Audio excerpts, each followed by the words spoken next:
I want to expedite, but of course do what is just by introducing Dr. Dana Thompson Dorsey. Dr. Dorsey, yes, that should be a round of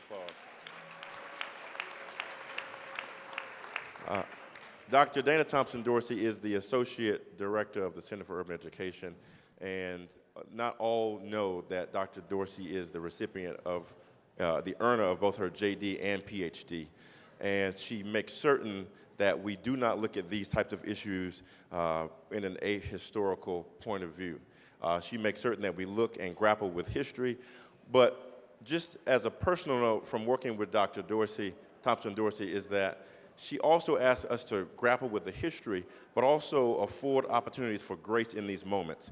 There are often times when we're dealing with other issues, perhaps nationalism or sexism, where one could walk themselves back to a space of being with each other. But when we're dealing with issues of race, we often have a one-and-done type of attitude. And that often keeps those who are not black and brown silent in these spaces.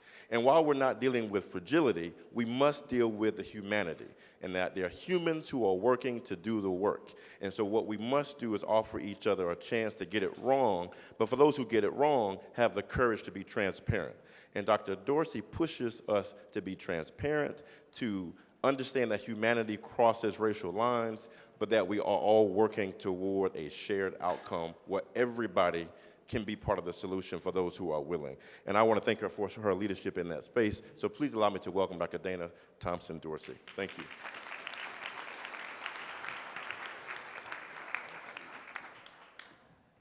Thank you for such a kind introduction. I really appreciate it, Mr. Heck, soon to be Dr. Heck. So I'm Dana Thompson Dorsey, and I think we're still missing two of our panelists up here. Is George Brown present? Anthony Gray? I know Anthony Gray is here. You did come? Oh, okay. All right, so I think we're just missing George Brown. Last call for George Brown. Okay. So I know you all are wondering why all these people are on the stage. In this particular discussion, what we're calling Voices from the Pipeline, we heard Ms. Alexander talk about healing and how necessary it is for our communities to heal, and that includes our school communities. And one way we can heal is to learn more about different perspectives within the pipeline. We oftentimes want to make assumptions about why the school-to-prison pipeline exists. And we know the historical piece, and I'm sure we're going to talk about that.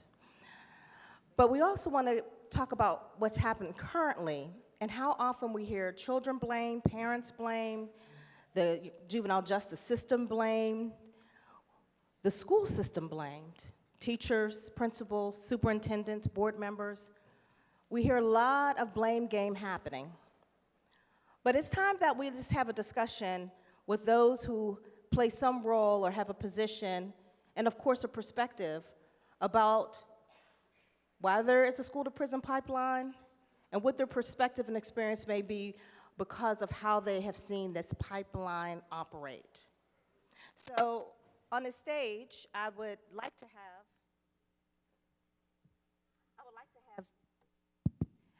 to have each person up here just introduce themselves to begin with. If you could give us your name, maybe why you're here, your particular role or position, and perspective that you'll be sharing. And because I do recognize that we have multiple identities, right? That you may be a school teacher, but also a parent, right? So you can speak from those multiple perspectives. But please tell us a little bit, your name and who you are, why you're here, and then we're going to get into this discussion so we can hear about your perspectives about the pipeline and your role within the pipeline. So,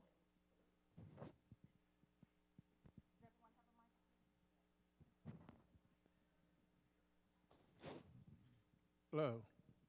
Well, my name is Damian Wiles. I'm the Deputy Director of Schumann Juvenile Detention Center. I've been in the criminal justice, working within the criminal justice system for over 30 years, and been working with at-risk kids. And I'm saying kids because I was a kid when I started working with them at the age of 12, coaching Little League Baseball within the Northside neighborhoods. And over that time, I've seen the whole system, change and go back to what it was. So, I have a major concern of the young folks who are being housed at my facility and housed at other places.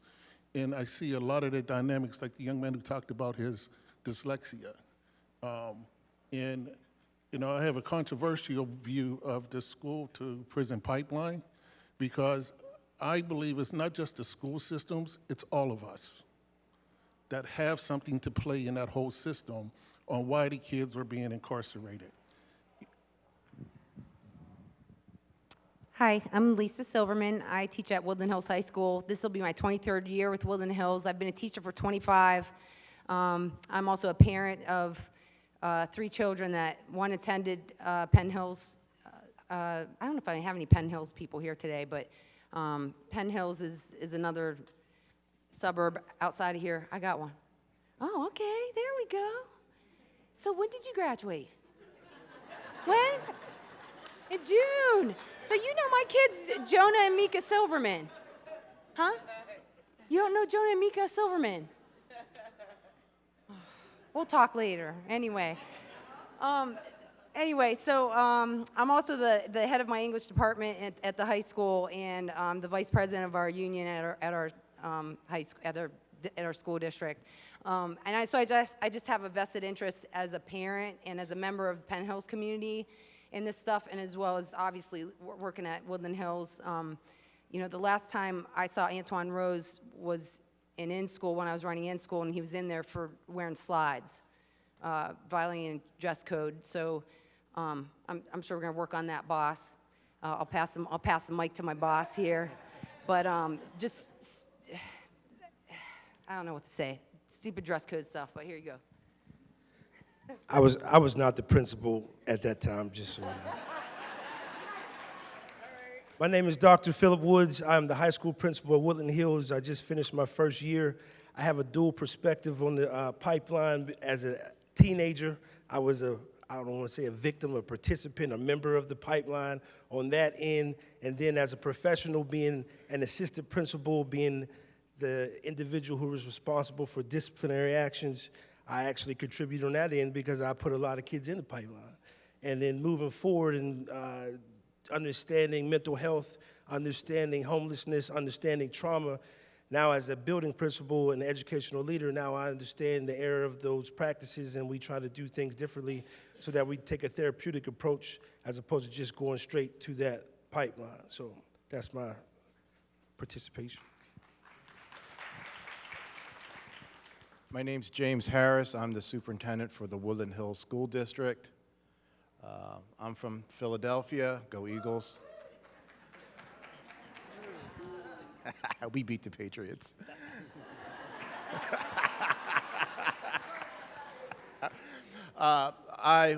Just like Dr. Woods, this is my first year here with Woodland Hills. Before this, I was a superintendent out in Berks County. I watched the videos on YouTube of the young men and women being choked, having their teeth knocked out, having them tased. So I made some phone calls and said, I want to go to that district. They said I was crazy, but I got here. This year, Woodland Hills has had 0 expulsions.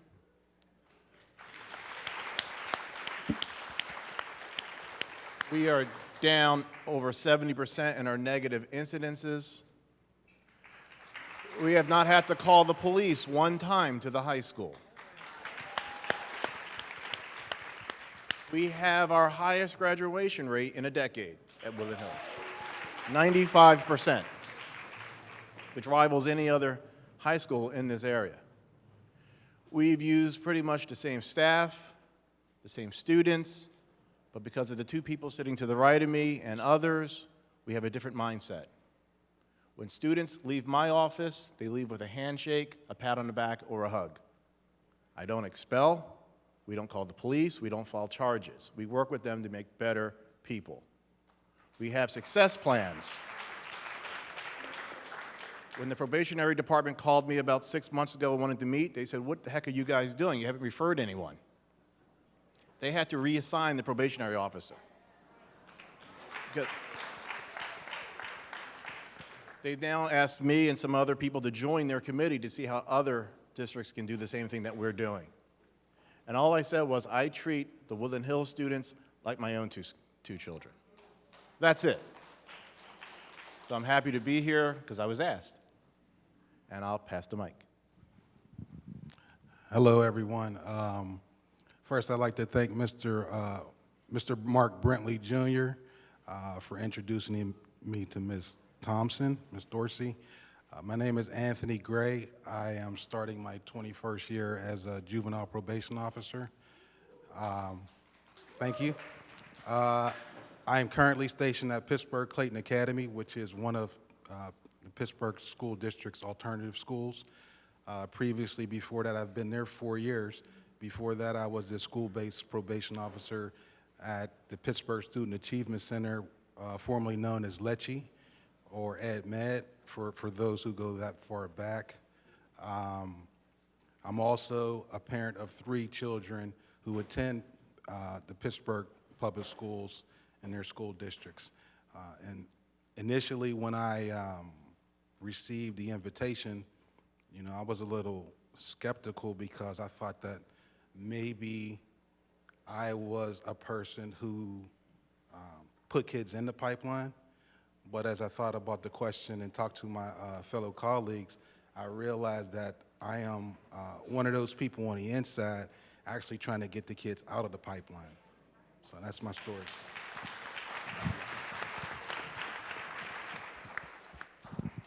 So my name is Kahlil Darden. Like I said, I'm a recent graduate of Penn Hills High School, graduated in June. And I'll be attending Clark Atlanta University with a double major in political science and business. I'm also the youth activism coordinator for an organization called One Hood Media. I'm not sure if you guys know about them. And then I'm also the CEO and co-founder of my own organization, Young Black Motivated Kings and Queens. I would say I'm here today mostly to be a youth voice for most that aren't being able to be heard, but also because what most don't know is I was expelled my senior year and forced to do cyber school for my first offense in school. And so to be a voice for young people here that often doesn't get heard.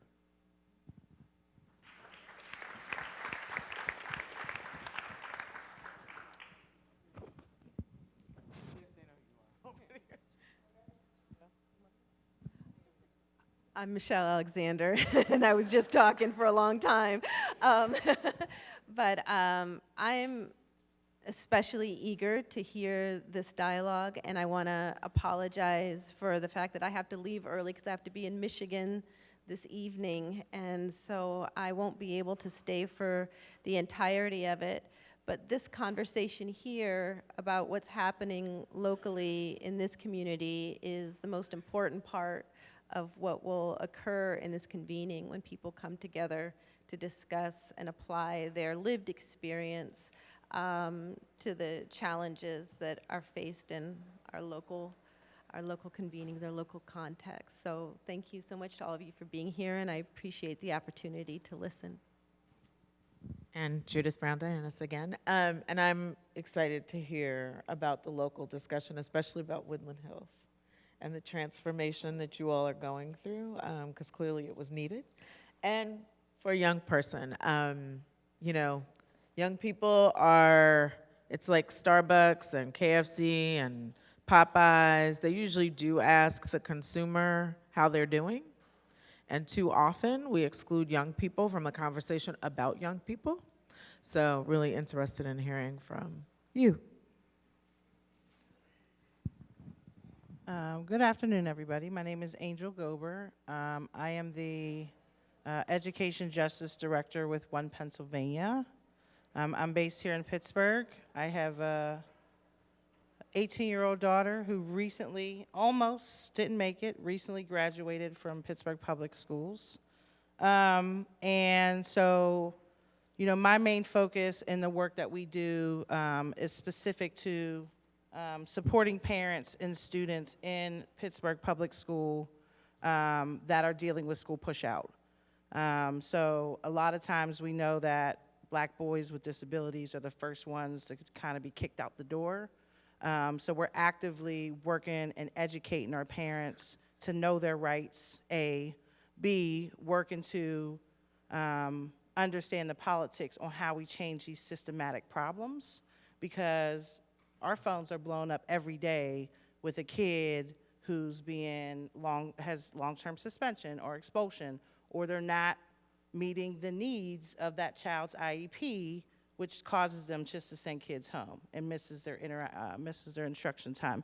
So we're just challenging the system by creating policies, creating implementation space so that actually our kids in Pittsburgh Public Schools that are the most vulnerable get the right supports and services they need.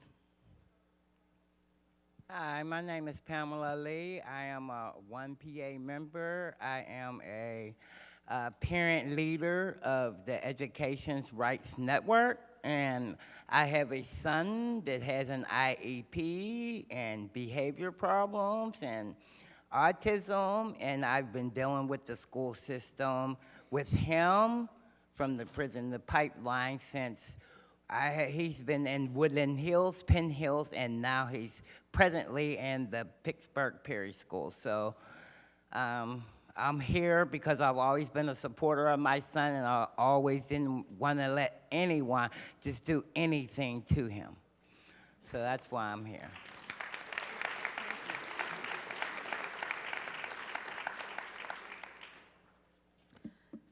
I'm going to have Mr. Wiles fill in here the seat, since I know there's video and pictures and all those things happening. So I know you all come from different backgrounds, have different experiences, and have witnessed different things in your particular roles. And I know earlier on the earlier panel, Ms. Brown-Deannis and Ms. Alexander talked about how the system just seems to morph into something else all the time.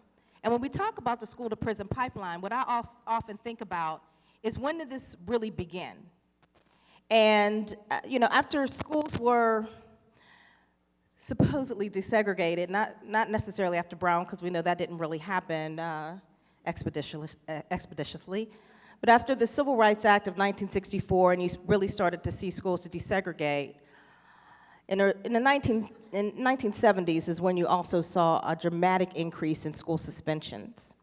The Children's Defense Fund put out a report in 1975 that talked about the dramatic increase of suspensions of Black and brown children. And that wasn't by accident, because our children were not welcomed in these now so-called integrated schools. And so that dramatic increase in suspensions went into expulsions, went into all these subjective type of infractions that led children into the juvenile justice system.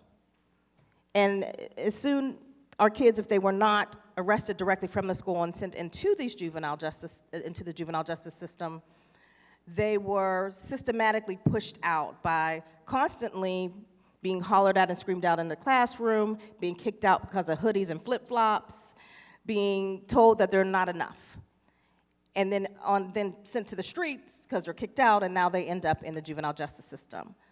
So this pipeline, I think, you know, it's something that is just another way to keep Black children, Black and brown children, from being educated, from receiving an education.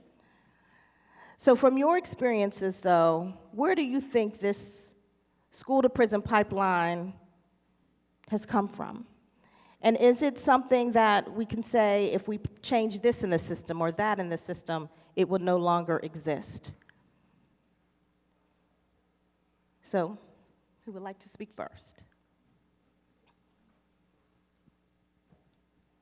All right, a lot of times I get in trouble for what I say, but I can be honest.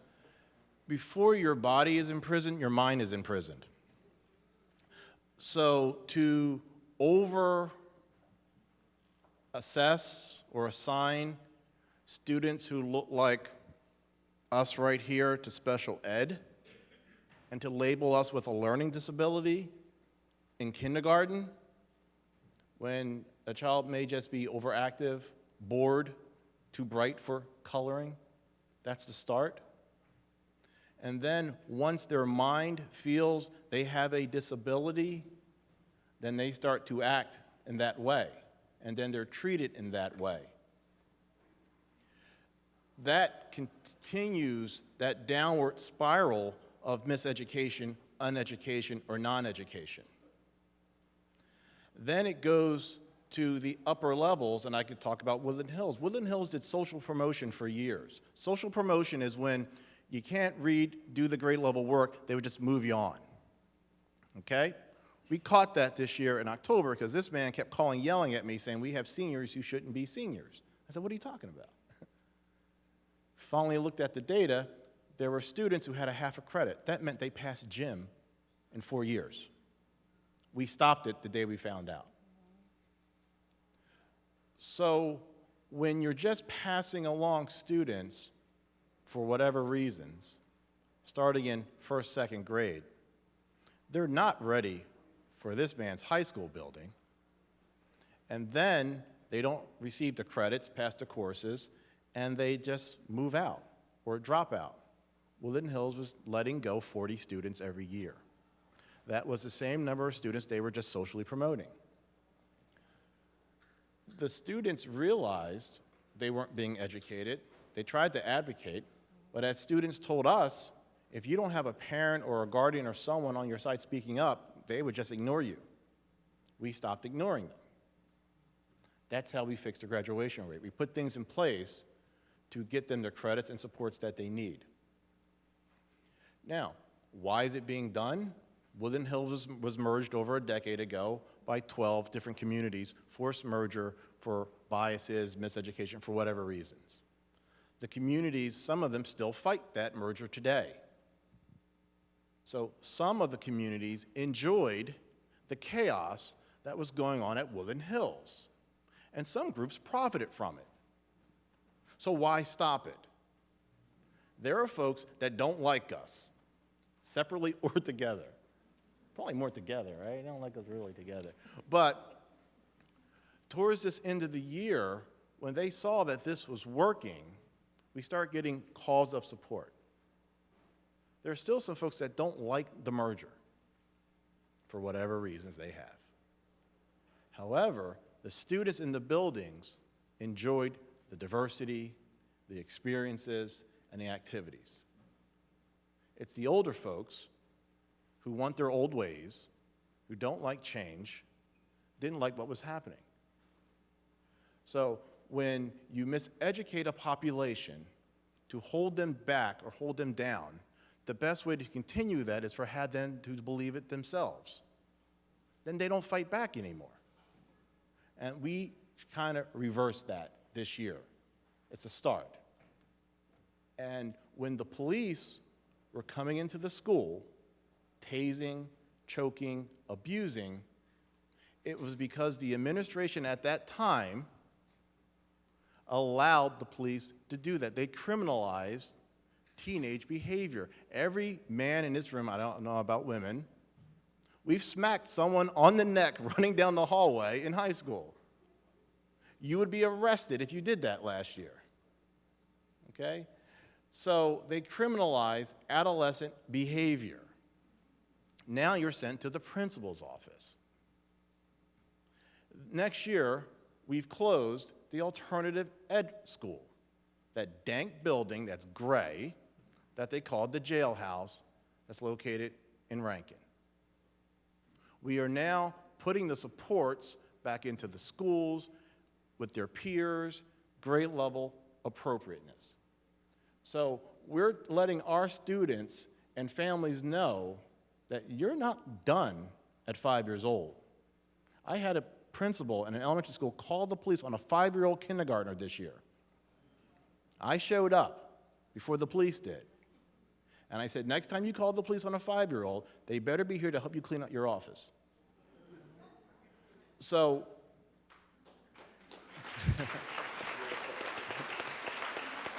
so what happens is, if you get a group to believe and lose all hope, then if you're trying to hold them back, you've won.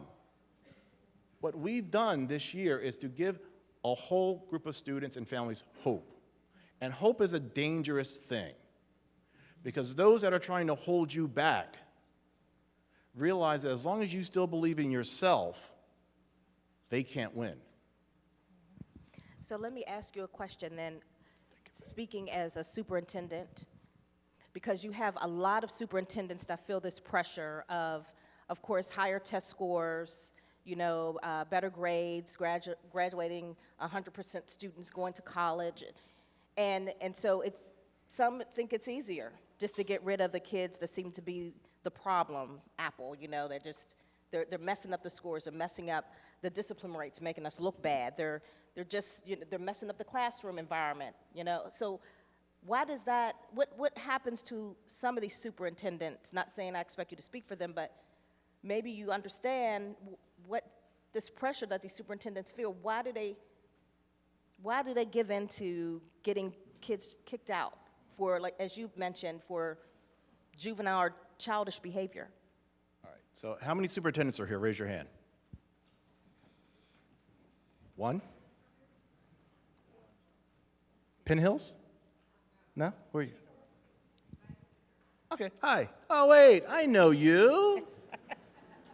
I remember you from Berks County. Hey, Harrisburg. Hey, okay. She's cool. She's tough. Wait till she comes out. I'm scared of her. Yeah.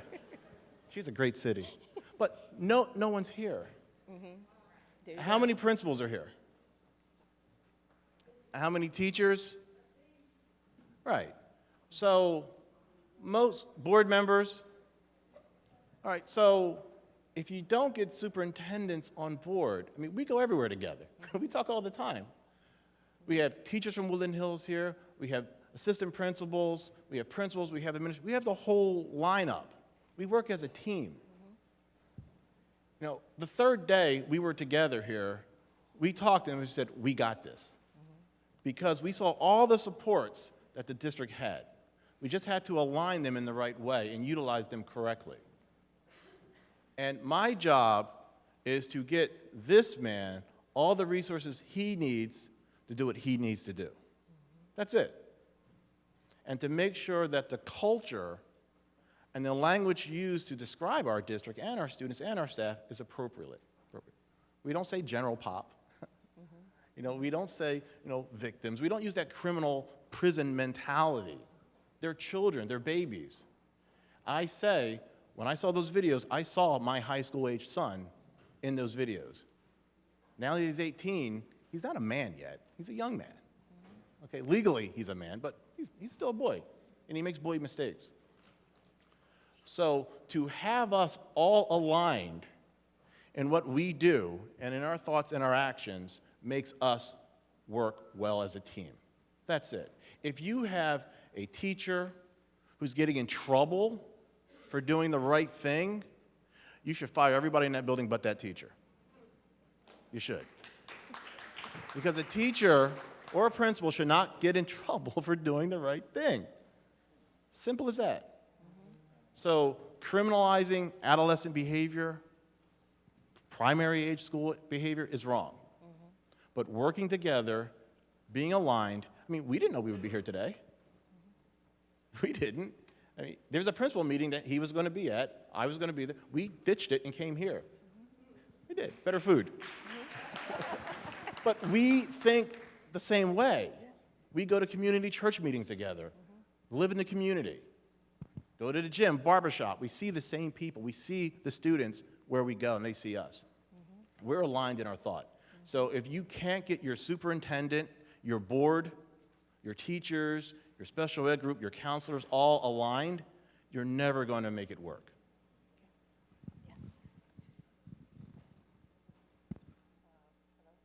Is it on? Oh. I must say that I can't sit in front of this room and you ask the question where does school to prison pipeline and push out come from. It comes from white supremacy and racism. It comes from capitalism. You know, like when Brown versus Board happened so long ago, it wasn't because black folks were so excited to go to school with white folks. It was because our schools didn't have resources and theirs did. and our schools continue still to not have resources. I mean, there's billions and trillions of dollars that are owed to our school districts and our community from the federal government where they have never, ever written a check, ever. So, I mean, I think what happens is that with all of those factors, you know, being under-resourced, I must shout out my school board that is present here, that is taking a journey in the right steps to addressing how we deal with school push-out around Black and brown kids and kids with disabilities. Because we did pass a pre-K to second grade ban on suspensions last year for non-violent infractions. And we were the first in the state to do that. So I must shout out my school board because they actually know that this stuff does stem from deep rooted racism, old prehistoric zero tolerance policies. It's really having to think about changing the mindset of our educators and the people that directly deal with children, finding out what supports are needed in schools. You know, like we are still recovering from a $1 billion budget cut from our governor, or from a governor 2 terms ago. Like that is a lot of resources that are not in our schools. So, you know, from my perspective, I think that's where it comes from. So I want to hear more about your individual stories, because all of you are up here too because of the different experiences and stories you've had in your different roles. But I do want to ask Ms. Alexander, if you, based on what you've heard, and particularly, I guess, around hearing a parent perspective and a superintendent perspective, and Ms. Brown, Deanna, so please feel free to jump in as well. I would really like to hear your perspective. On where do you think that, what happens on, I guess, the administration level, where there's this breakdown between the school administration and parents, and then this pipeline continues to get perpetuated? Well, you know, the focus of my work hasn't been working in schools and around the challenges of transforming them. But, you know, you and I actually had a conversation earlier today where I shared that I've come to believe that in some respects the school to prison pipeline language itself doesn't fully capture the severity of what's going on. Really, prisons have come to schools, right? Schools now function much more like prisons often than they do like schools. And much of what we've heard described reflects the reality that in far too many places, the primary focus is on the control of students, discipline of students, the policing of students, as opposed to ensuring that these schools are actually sites of nurturing and support, aimed at their healing, growth, flourishing, and evolution as young people. And so the more and more our schools look like prisons, with metal detectors, with police in the hallways, with, you know, barbed wire around the perimeter, the more and more young people get the message that they are meant for prison. And so the leap from school to prison becomes one that's more of a hop than a jump. And so I think part of what's required of all of us, as we've heard today, is to view kids as we would our own. And how would we want our own children to be treated in the system, in our school system? Do we extend to other students the same level of care and concern and support that we would want shown to our own?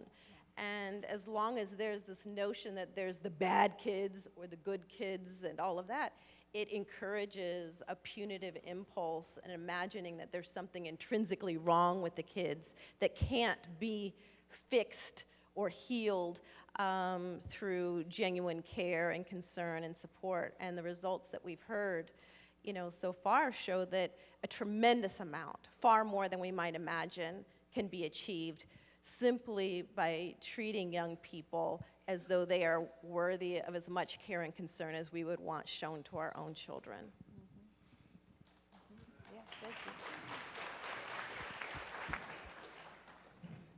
So I'd like to hear from Ms. Brown. Deanna, do you want to comment? Because I just wanted to add one thing, which is that I think that when we see the schism between community and parents and the administration, what we see is ultimately what happened at Woodland Hills. Like, Woodland Hills doesn't have a new administration and a new principal just because Woodland Hills wanted it, right? Like, it happened because community called that, right? It would happen because movement called that. It happened because young people were like, no more, right? And so we have to understand that these institutions that continue to oppress our people are institutions that we have to hold accountable. And so that's how the change happens. And I want to actually practice what I preached, and I would love to hear from you, young person, about this issue around the school to prison pipeline, if you don't mind. no, I want to that's practice what I was preached. going to. I was going to call on Mr. Darden and say I'd like to hear your story about what happened with you, and then how much your experience inspired you to do the work that you are doing. So August 6th of last year, it'll be a year next month, I was jumped downtown at the regatta by about like 15 to 20 people. None of which went to school with me. I was in the hospital for about 3 days, a couple weeks before starting senior year, right? And so I knew going back to school that one of their friends went to school with me. So I had several meetings with my principal, 2 or 3. And then one day when I went to school, there was an altercation. And we got, I want to say it was 10 days was our first suspension. They called home after 10 days and was like, add another 5 days and then we'll have a meeting. So at this meeting, we knew what to expect. They called an expulsion hearing. And at that hearing, we were able, they gave us 1 or 2 options: to do cyber school for the remainder of the year and walk for graduation, and not participate or be on school campus for the rest of the year, or do alternative school, where they send like other kids who have infractions within the school. And my mom and dad's biggest thing was like, you're not going to an alternative school and you really didn't do anything. This is your first infraction. But one thing that my attorney at that hearing kept saying was, why didn't you create a safe space for this young person to be in after he came to you multiple times? And so after that, they're like, we can go to another hearing, which they would either decide whether they kick me out for the remainder of the year, and I wouldn't be able to walk, or I can just do cyber, for which I took cyber. And so that for me was, it hurt because I had done so much within that school. Like, I started the first Black Student Union at my school. I had started so much change within the school. The beginning of my sophomore year, they had started a new rule where you couldn't wear hoodies at school. And if you had on a hoodie, even if you were wearing the hoodie, you were suspended. I want to say within like the first 2 weeks of school, we had like 250 students suspended from school. And so for me, it was like, how do we start a petition to get this? Like, we got kids missing out on their education for wearing hoodies to school. It's one, the school is cold. You got kids cold in school. But 2, like, it's raining outside. So you're telling the kid like they can't have their hoodie on in class. And so we got that removed. And so after my senior year, after my incident, it was, how do I get into another school and mentor other young kids to make sure that these same things are happening to them? And I was mentoring at a school, Propel Pitcairn, and I was real one-on-one with one of the second graders there. And I was out of town for, I want to say it was like a week and a half, and I had came back, and he wasn't there. So I followed up with his parents, and they're like, he got expelled. I'm like, expelled? Second grade? Like, how does that even happen? So I followed up with the principals and stuff like that, and they said like they had called the cops on him and had him like arrested and put in the back of a cop car.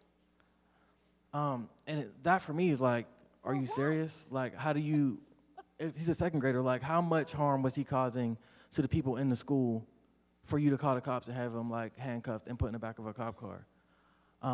But this is the system that we live within, right? And so for me, and a lot behind the passion of the work that I do is to ensure that other young people don't have to go through the same circumstances that I went through. But to also make sure that people, like if young people are going through these things, they have somebody else to reflect upon and talk to know that they're not alone within the situations that they're going through. Thank you. Thank you. Appreciate hearing that. Did you want to respond? Yeah, I do. So there were a lot of things that in that story that showed how adults screwed up, right? From the policies to the practices, that is not educationally sound. It's just not. It's not helping the second grader, it's not helping you.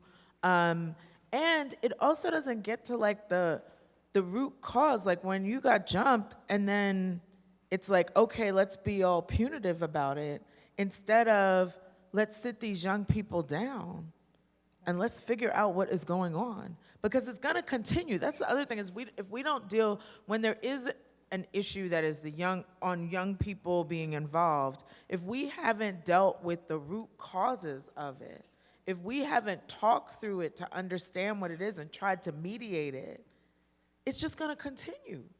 You know, you can push people out and then they're gonna see each other on the street and the stuff's gonna happen anyway.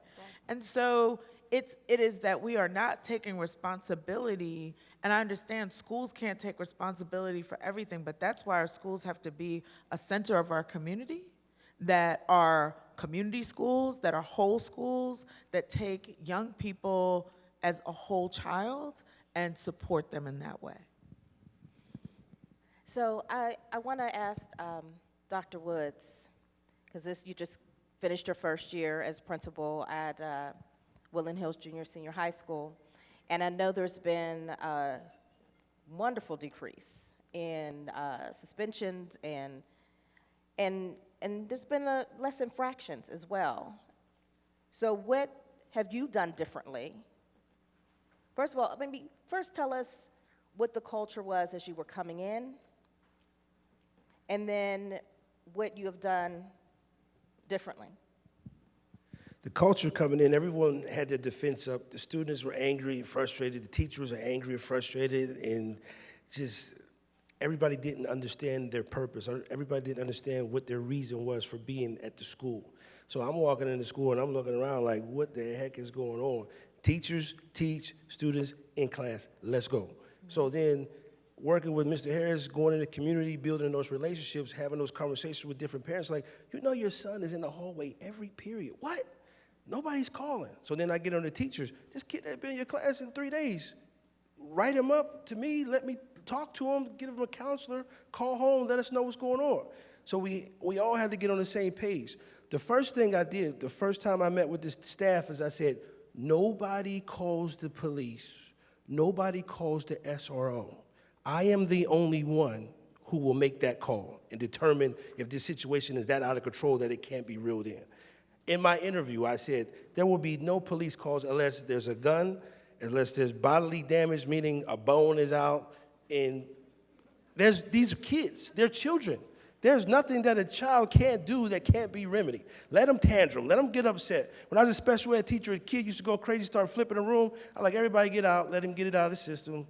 And then he calm down, clean up the room, everybody come back in. So we just use common sense and just basic relationship building with the students and talking to the students. And then the other thing, like I said, is in the past, the teachers were calling an SRO and not even calling an administrator. We have unarmed security guards that were on hall duty. They weren't even going to them. They were going straight to the SRO. I said, that's not happening. If there's an issue, first line is you call security in the hallway. If you can't get that, you call the main office. An administrator will come, and then between myself and my team, we could get it calmed down, get it de-escalated, et cetera, et cetera, et cetera. There were some impromptu situations where fights would break out. We would break it up, and then the police officer would be taking the kid down the hallway, about to put the cuffs on us. I'm like, no, I got this. Just because the kids get to a fight, you could break it up and resolve it without resulting in an arrest. I said, we all have been in, well, some of us have been in situations where you get detained or questioned, and then once all the facts have been, let out, okay, no problem. They were just arresting. And I'm like, no, even if it was a fight, even if they did get into an altercation, the school will handle it. This is not something that we need to put the charges on. So we went through that process, and then when we get to the later topic of what do we do to erase or overcome the pipeline, I'll get into that. But another thing that we did was just be visible. My staff, I told them, I said, everybody's assigned to a lunch duty, because that's where you got the most kids and the least amount of supervision. You probably got 200-300 kids in the cafeteria, you got 2 or 3 teachers. I said, if we want our teachers to support us, we got to be out there with them. So if they're in the lunchroom, we're going to be in the lunchroom. When the bell rings, we got to be in the hallway. Because when the students see an administrator or a familiar face, they're less likely to get into the mischief that they were getting into. So we would all spread out and get to different areas of the building.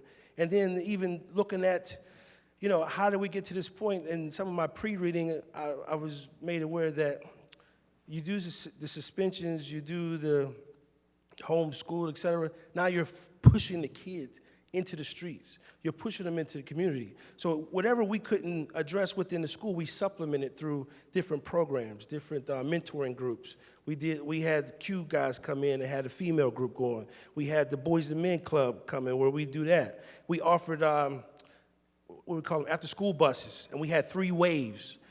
You would have the regular bus after school, then there would be a 4 o'clock bus, we had a 5 o'clock bus, we had a 6 o'clock bus. So there was opportunities for the kids to be involved in the extracurricular activities. Because we had this one report from the state that said they wanted to see us get kids involved in more extracurricular activities and events so they could be more part of the school. Because the unique challenge that we have is we have students from 12 different communities. And you can't just flip a coin and fix one situation. Okay, I fixed that table, but now this whole other area is messed up. So we had to have something for everybody, and we had to be ready at all times.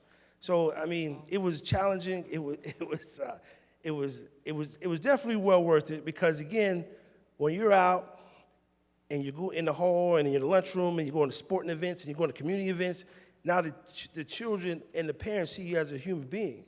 And then I even got, I can't tell you how many graduation parties I got invited to. I ran out of money. I couldn't keep going to them.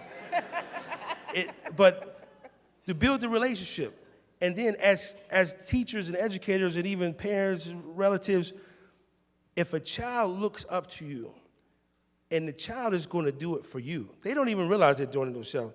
They would say, well, I want to be good for Mrs. So-and-so. I don't like Mr. B. I'm not behaving to him. I'm not doing Mr. B's work. It's your work.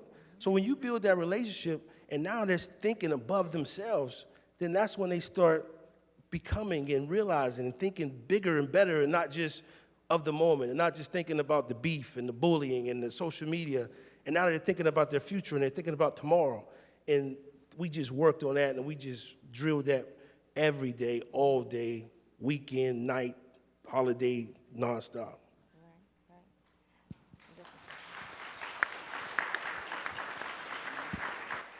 So I want to hear from those who are working in the juvenile justice system, Mr. Wiles, and also Mr. Gray. So you're getting young people coming into the system, Schumann, and then they end up in the probation system, you know, and particularly for school-based type infractions.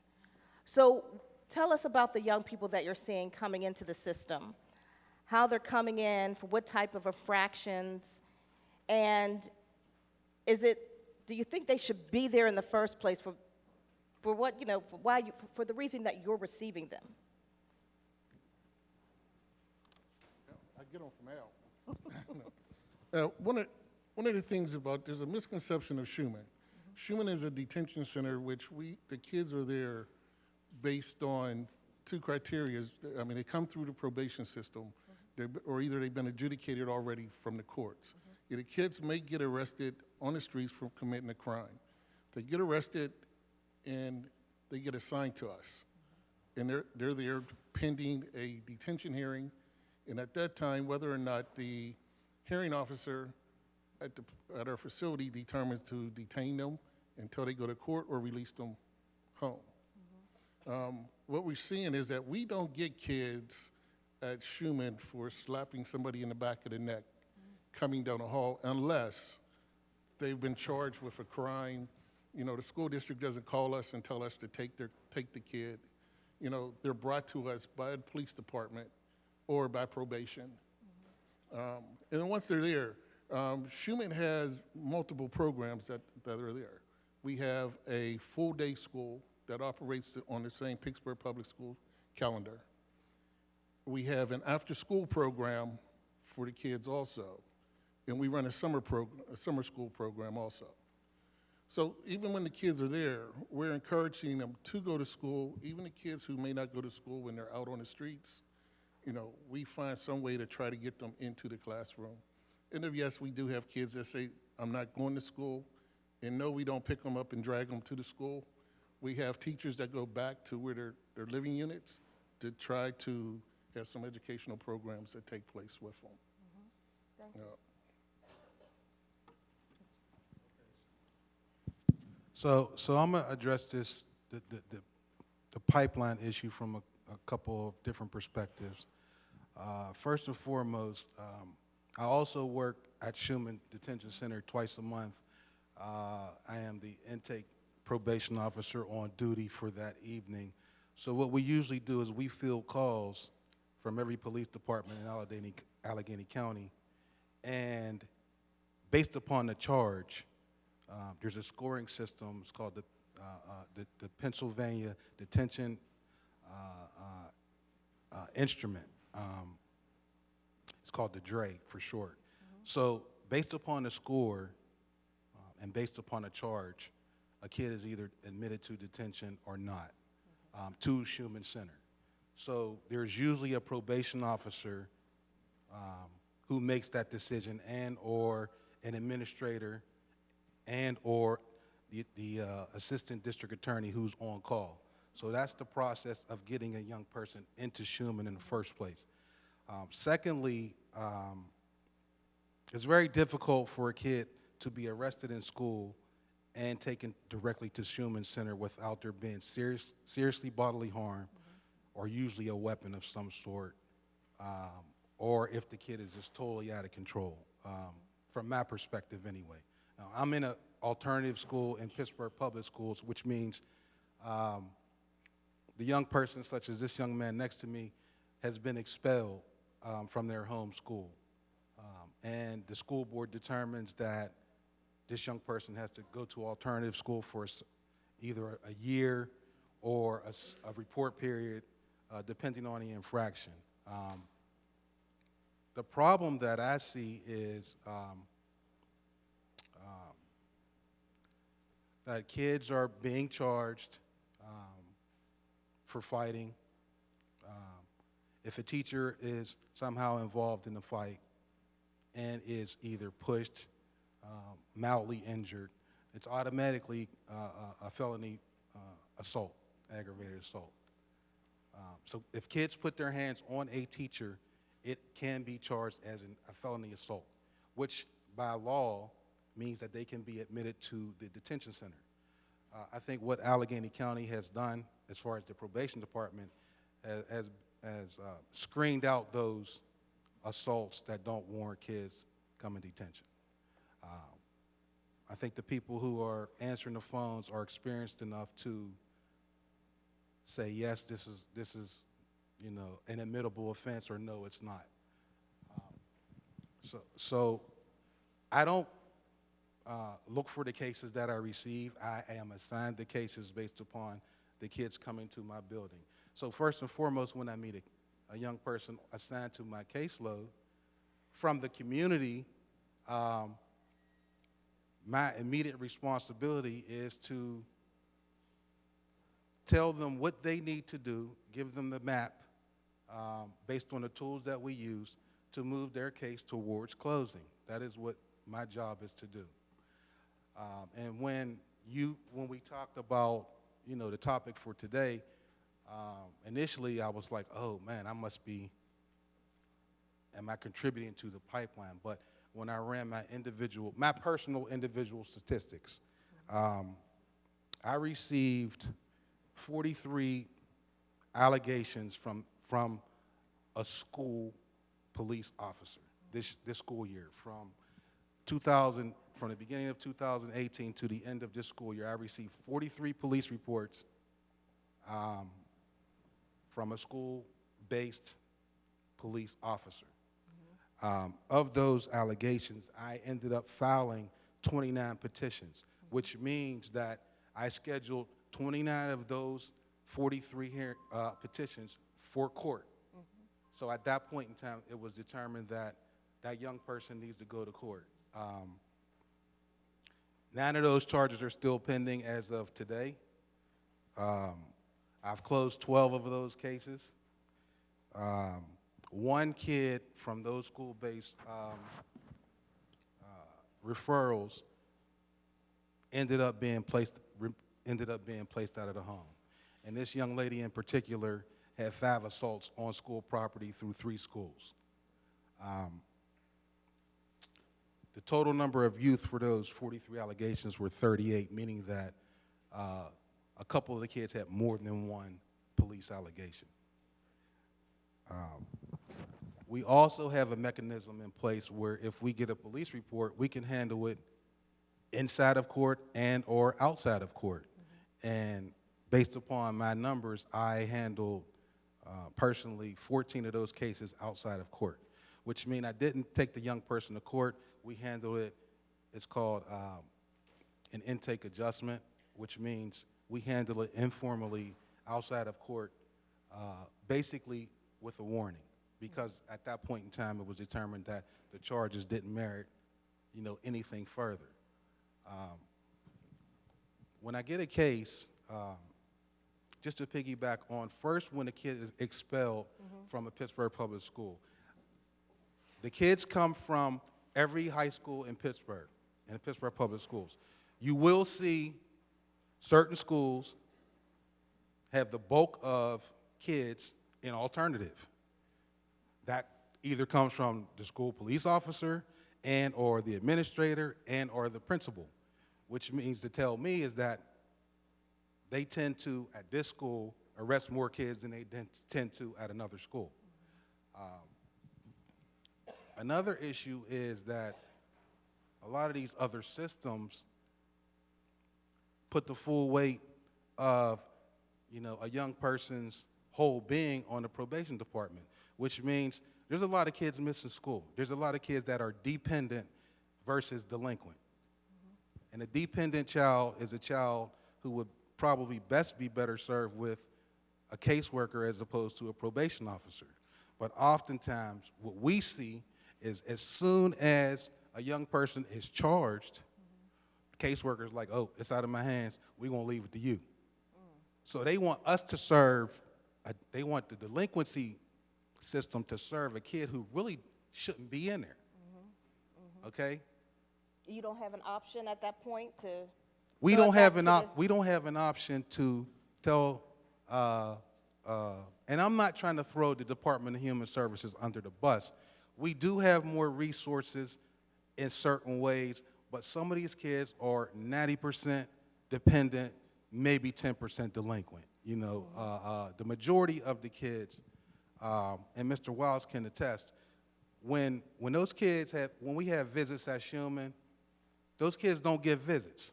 Or if they do get visits, you can tell why they're in Schumann. You know what I'm saying? You can tell after 20 years who's got a chance and who doesn't, based upon, and a lot of times, there's kids that go to court and there's nobody sitting behind them. No one.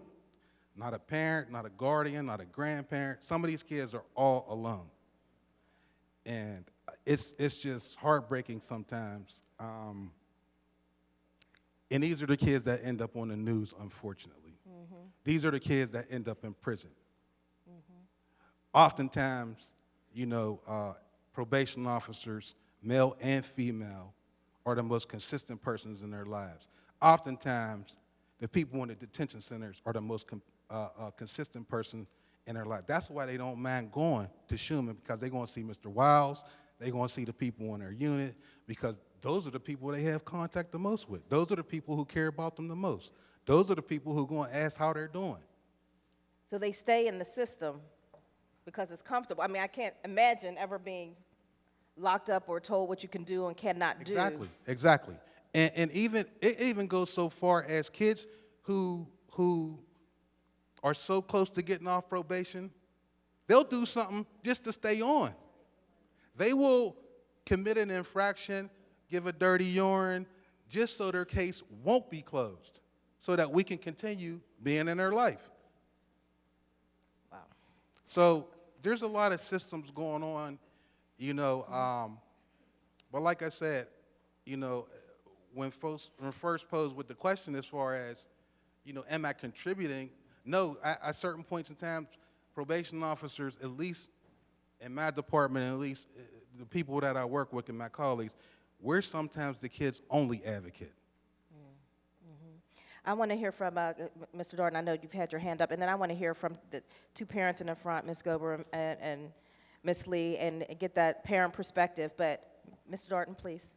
I think it's also important to talk about, because I know in my case, even with getting expelled, we still had a court case, right? And within that court case, we had a $400 fine that we had to pay on top of being expelled from school. So I think it's also important to talk about like the consequences you get within the school, right? So when your principal says, oh, you're expelled, the principal and the superintendent come to that decision. Why do then I have to go through a court case and pay another fine after being expelled from school? So I think that's another important conversation to have. When you talk about the school to prison pipeline, is why do I then have to go through the court system and pay fines after you've already expelled me from school and gave me my disciplinary action? Speak to that too. Yes. My son Jonah, he got in a fight in middle school, and so like I know we're in an age of toxic masculinity, and I'm a terrible parent, but I've always told my boys, don't start a fight, but if somebody scraps with you and you got to defend yourself, you got to do what you got to do. So my kid Jonah got in a fight. It was stupid. It's Linton. They were in the cafeteria, and I think his friends, it might have been him, you know how kids are, but his friends, according to him, were like throwing food at some other kid. And the other kid came over and stepped to, and Jonah was sitting down. He got up. They scrapped. They were little 7th graders. They're little freaking, not even fly weights. They're like gnat weights. And they got in a little fight. It was over in like 10 seconds. Not even. I don't even think 10 seconds is an exaggeration. Anyway, long story short, they both got suspended. I found out Jonah got 3 days and the other kid got 1. So being a teacher, I know that means that kid had an IEP. And I'm thinking, so maybe that kid was just fired up. Maybe that was part of his disability. Maybe he was, whatever. So I call up and I light them up, whatever. He had to serve his time, whatever. I didn't ground him or anything because I'm a terrible mom, but anyway, so here's what Penn Hills did. So it's over, right? They did their time. They went back to school. I called. I get a thing in the mail that I'm getting fined, that my kid's being served a notice, misdemeanor, that's going on this court record or whatever. And I was like, oh hell no, this isn't happening. So I called. Obviously I had to CC the entire school board, superintendent, the freaking president, whatever, and they took that. I said, you better take that off right now, because my kid is not, this is not happening. This is no school to prison pipeline. They're 7th grade little kids screwing around. And they pulled it. And I said, you know what, you better pull that other little kid's thing too. Because I said, I know that one day means he has an IEP. And I said, if that's why he was fighting, then you better pull that too. And I don't know if they ever did. But to your point, this thing was over. The school handled it. Why did it have to go to the government to slap some other fines? I mean, it was just stupid, So they do that stuff. And then I came in the next day and I asked one of my vice principals, I'm not throwing shade. This person isn't in our school anymore. Okay, but I said, what is that? Like zero tolerance, slapping kids with fines sending it up to the magistrate after the fact. And she was just like, well, that's what we have to do to keep people in order. And I'm just like, but it doesn't make sense. You guys already handled it. It's already a suspension. They already did their punishment. Why is that financial burden coming to the parents in addition to that? And she's like, that's how we do, it's an infraction, blah, blah, blah, whatever it was, whatever the crap they have on the books.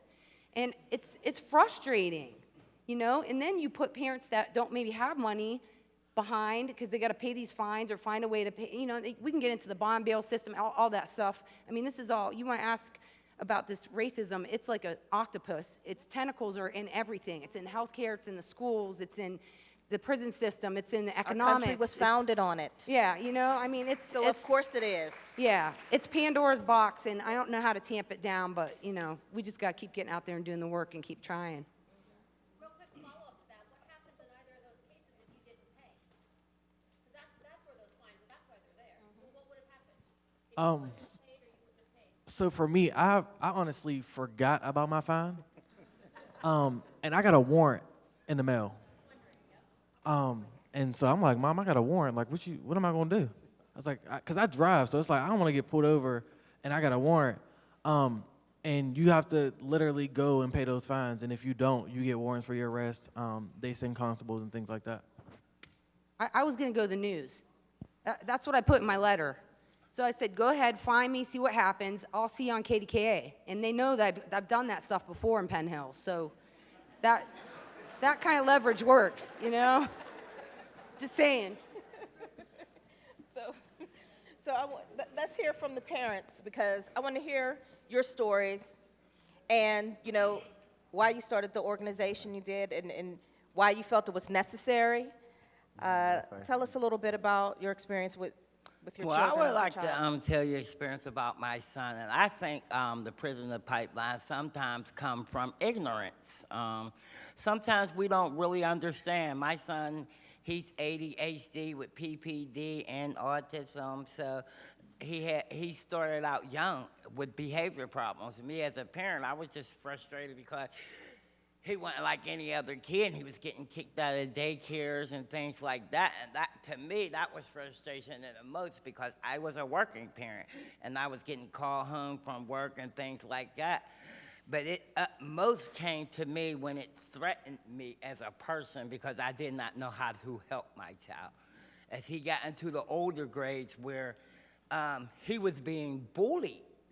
And so a kid, he's in lunch, they got him on camera, they smack him in the face.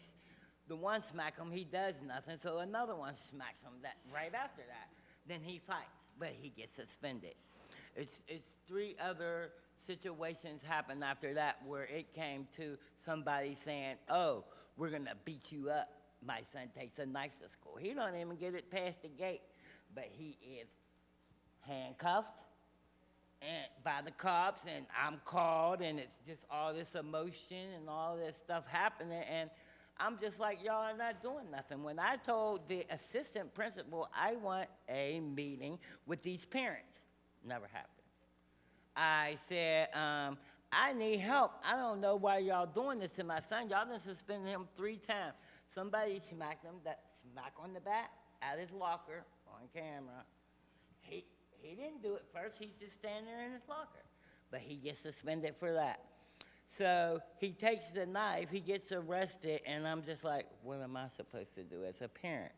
And so I talked to Angel Gober, and I talked to Pam Harbin, and they helped me with the lawyer, and that's where I started to begin to learn about IEPs and my rights, his rights, and it's still pushing him down to the prison line, because now he's in another school where another incident happened. But they tell me it's because of his disability, but he had 45 days at the Achievement Center. And then we were supposed to go to court, didn't end up in court, but he had to do 24 hours of probation. And he did that at the Project Destiny. So now these people are still in my house. You understand? I'm seeing this lady's coming to see me every week. What you coming to see me for?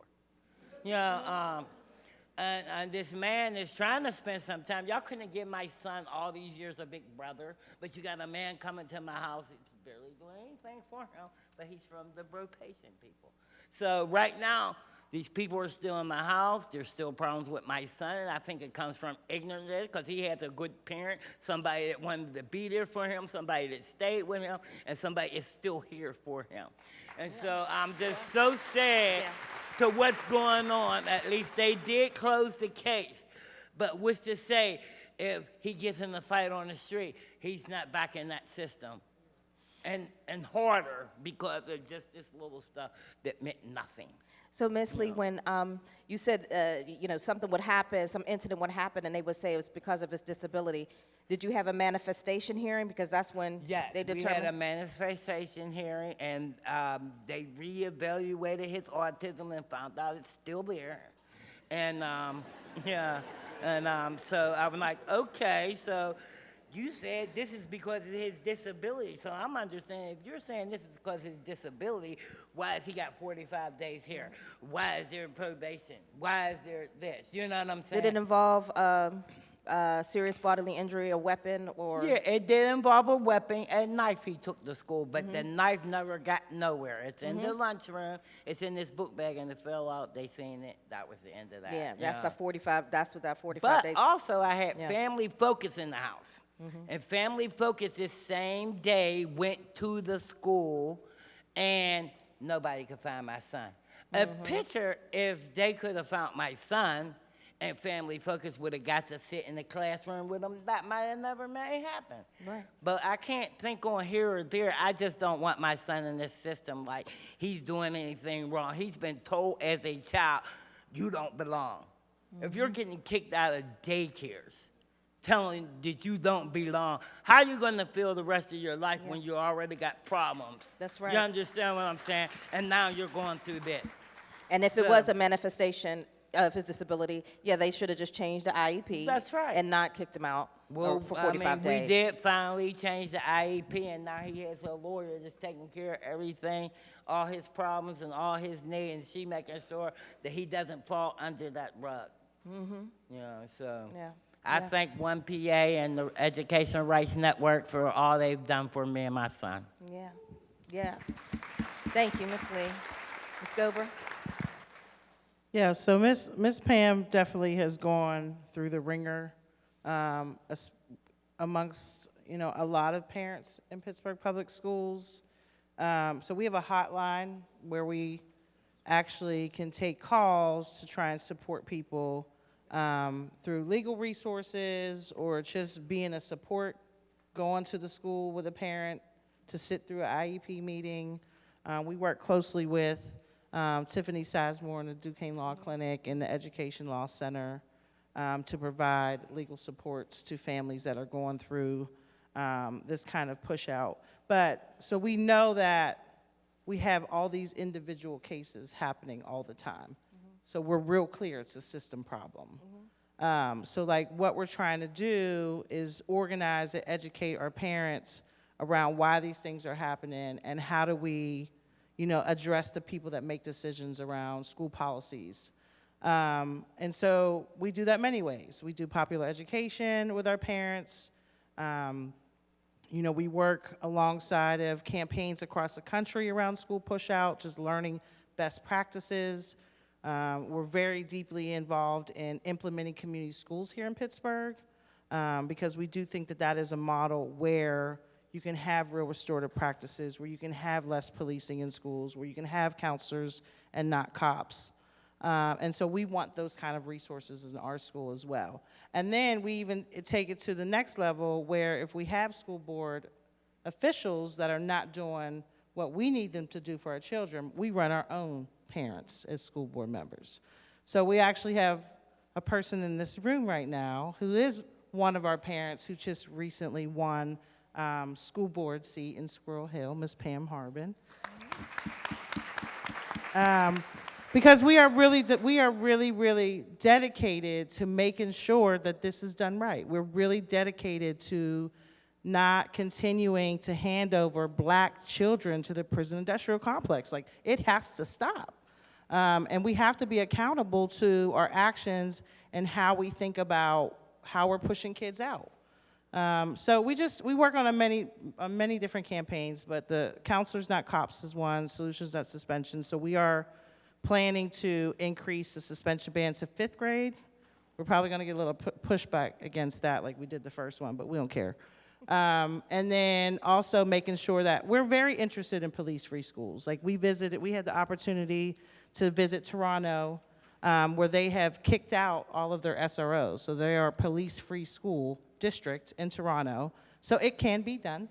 And just, not making it easy for our kids to be over-criminalized in Pittsburgh Public Schools, so. Thank you. Mr. Gray, I want to ask you a little bit more about when you were talking about the allegations that you'll receive. And I know from what you had shared with me, the handout, and we have, by the way, on the CUES website, we have handouts, slides that are from the different presentations that you'll see. We also will have a breakout session with this panel when we will further discuss these issues and talk about strategies for dismantling the school-to-prison pipeline and to really get into questions and answers, because I know with such a large panel, it's going to be hard to do questions and answers, but we want to be able to do that, so that's what the breakout session is for. And then those who attend will get to hand out a hard copy, but you can go to CUE website and look at handouts. So I'm looking at this handout right now, the School Justice Partnership, and it talks about the allegations of school-related offenses that have increased since 2016. It went down from 2015 to 2016, but it's been steadily increasing since 2016. Why is that? I think it has a lot to do with the fact that some of the Pittsburgh schools have closed. The closing of Pittsburgh Oliver, the merging of Oliver and Pittsburgh Perry, the total removal of Langley High School, turned from a high school to a K through 8 school. You have all of these kids from all over the city merging into a few schools. They're from different neighborhoods. They don't like each other. They don't get along sometimes. And I suspect personally that the reason why there's so many additional referrals is that, you know, the kids still don't know each other, you know, and they're working their issues out through physical confrontation.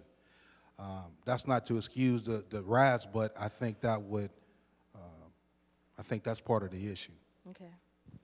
Can I speak to the partnership? Yes. Well, the School to Justice Partnership was started by Judge Dwayne Woodruff, and they came and met with us, and we literally looked at our entire code of conduct, and we looked at every offense that would require a police call versus an offense that would be done as in the school. So that is what helped our discipline greatly, is because we went through the partnership. Now, if you had a school infraction, you would be held accountable to the school code of conduct, but instead of us pressing charges, we would put you in the partnership. And if you went through the partnership, it was kind of like a built-in consent decree. You go to the court, you go to the consent decree, you got 12 months good, then they have you come back another 6 months, and they keep stretching it out. Okay. So what we did was we did an in-house consent decree. If you want 45 days of a grading period with no infractions, then we'll take you off to basically consent decree, and you were back amongst the general population as far as extracurricular activities, et cetera.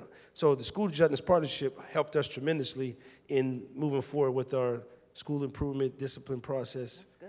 And it worked well for us. Yeah.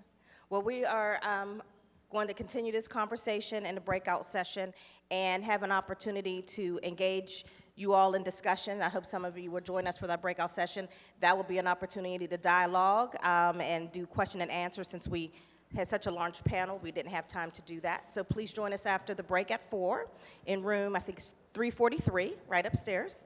And we will continue this discussion and talk strategies. So enjoy your break. Thank you, panelists.